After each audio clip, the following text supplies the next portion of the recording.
Hi guys, Andrew Coates, owner and co-founder of Salt Studios here. So today just wanted to talk a little bit about when you book your wedding, whether you're paying for a second photographer or whether you're paying for an assistant.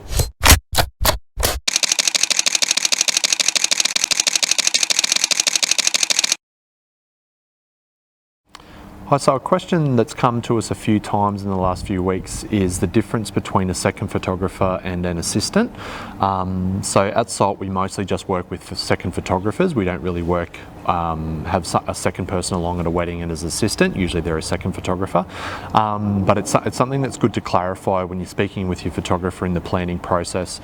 I guess the main differences that I would see is an assistant is more there to help out, assist the main photographer, not so much to actually capture what's happening on the day.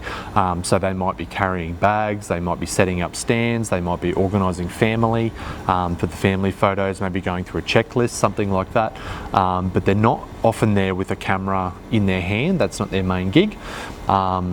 Which can be helpful on the day, but it's just something to clarify with your photographer when you're in planning that if you're paying extra money for someone else to be there to help the main photographer, that they are actually an assistant or whether they're a second photographer, just something to clarify. So we brief our second photographers as their role is more to capture the behind the scenes and I guess the more photojournalistic side of the day. So the main photographer might be setting up a shot with our bride and groom. Second photographer will be potentially getting from different angles, so possibly shooting bride and groom with bridal party in the background. They might be off shooting guests while they're having canapes. They can be getting extra family photos, couple photos with the bridal party, that sort of thing.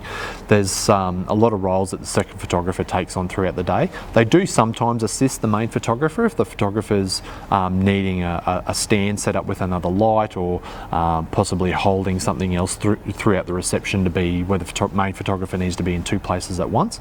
But yeah, it's something that's good to clarify with your photographer before the day, rather than sort of throughout the day you're noticing that maybe the second photographer isn't taking many photos, that they're actually there as an assistant. So always good to check that information beforehand, saves you stress on the day. As always happy to help out with any questions that you have. Email, Facebook, give us a call, Snapchat, Instagram, any of that stuff. Check out our work. We'd love to hear from you.